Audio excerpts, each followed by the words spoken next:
wish to stand on the established protocol. I wish also to acknowledge Her Excellency, Governor General, our Prime Minister, all members of the judiciary, all of my parliamentary colleagues, and of course, most especially, members of the bereaved family and members of the clergy, public servants, Bahamians who are tuned in everywhere. Today, our country paused to pay tribute to a remarkable Bahamian, a remarkable public servant. Most of us were first introduced to Obadiah Wilchcombe watching television, listening to the radio. He had this incredible voice. And when you saw him, there was this patented and signature smile. Certainly, the tailor on Wolf Road will miss him, because if you visited, you would see suits every now and again for Obadiah Wilchcombe. He was a sharp dresser. But mostly, Obie was a compelling personality, a very complex public servant who was a storyteller. It was one of those incredible stories that got him into ZNS in the first place. He was too young, I understand, to be there, but somehow he managed to be hired. He was eager, I'm told by veterans like Anthony Capron, who watched him from a distance, and others who worked with him, that he was diligent in pursuing a story. And the fact that he was well-mannered, well-spoken, a master at building relationships in and outside of ZNS, he managed to pursue and get the stories that were of interest to him. And so principled a journalist he was, that he didn't initially have a difficulty in withholding a source on a very important story. And though it turned out to be traumatic, he stood his ground and was prepared to spend time in prison for what he believed. Obadiah Wilchcombe was the consummate storyteller. When I was in a former life as a playwright, we didn't let the election series pass without doing something on Obie. Obie was so gifted that if a constituent came to him and they were offended that they had called and he didn't return the call, he would say, no, call me on this number.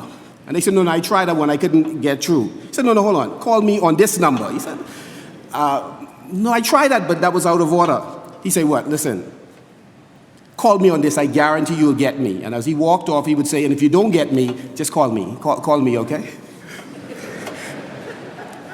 And so we tended to poke fun at Obie, and he used to say that Will Stubbs, who played him, was his twin. Obie had no difficulty admitting when there were challenges that he had, or the administration that he was a part of fell short in. I used to accuse him of being an activist while a minister. I said, you cannot be an activist while you're a minister. You are in the chair to fix it.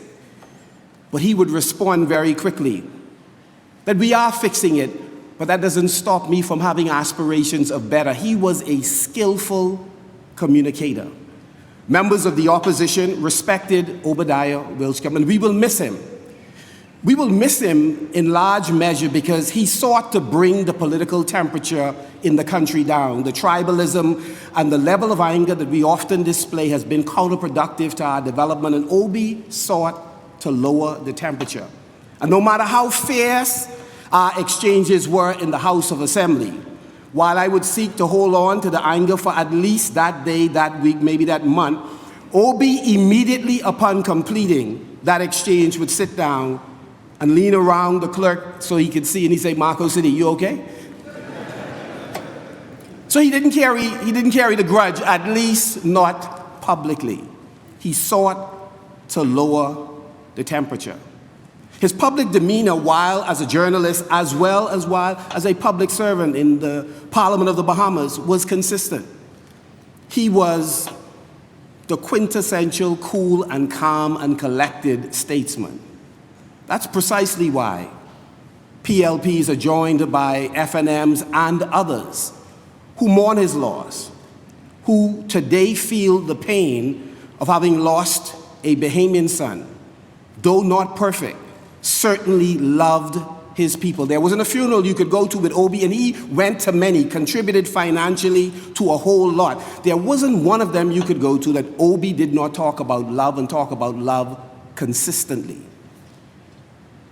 Obie was somebody who persons felt comfortable with. So if you talk to those persons at the airport, where he traveled through not with an entourage but by himself, they felt comfortable approaching him. To others, he was Minister Wilchcombe. To the average Bahamian, he was Obie. And you could get angry all you want. He was who he was. He was not just a storyteller, he was someone who inspired hope. I'm told of a story, and some of you know it better than me, that Obie was, I believe, in a graveyard during a burial, and somebody approached him quite angry that the low-cost home that he had promised they hadn't gotten yet. And I'm told that Obie, the master that he was, turned to the lady and says, "You were thinking low-cost home, but I had something far more important for you." And when he was true, painting that story, she left away, still not with the home, but hopeful. Hopeful. And the truth is, today, we do need hope.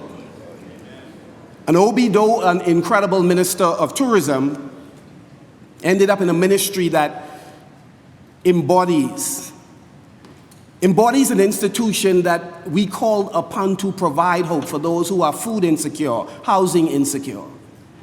And certainly one of the things we ought to be doing going forward is seeking to make sure that that hope that people desire, we are able to provide. And so we will miss him. We'll miss him in Marco City, where I'm the member of parliament and where Obie first ran.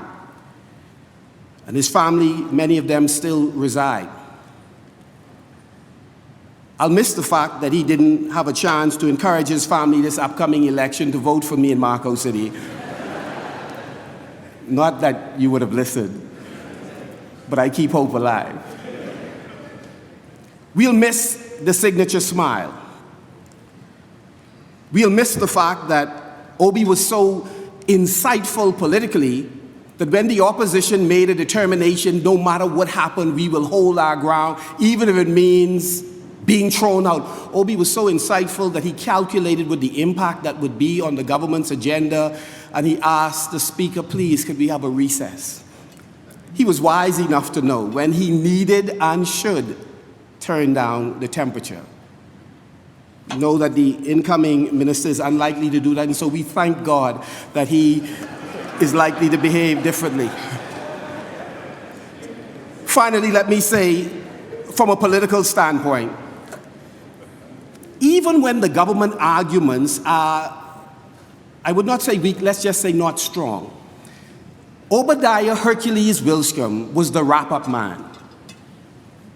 I want to say to the children, he was so incredible that Obie could go through every one of his colleagues' speech that they gave and pull out a nugget that was heart-tugging. Didn't matter if 95% of it was not impactful, and he could pull out the single item that was heart-tugging and weave together a story that was powerful, though not related to what we were debating, in order to benefit the government. He was simply gifted. And so we will miss him. For all of my colleagues, it is stunning to us that a man with so much time ahead of him is gone. And folks would like us to be so sharply divided along political lines that we are prepared to hate and despise each other. But I must tell you, on this day, we all recognize his humanity and our humanity and the fragility of life. And the fact that when you're gone, so much of what we thought was important are not important. And so, yes, I agree, Prime Minister Christie, we should say I love you a lot more often.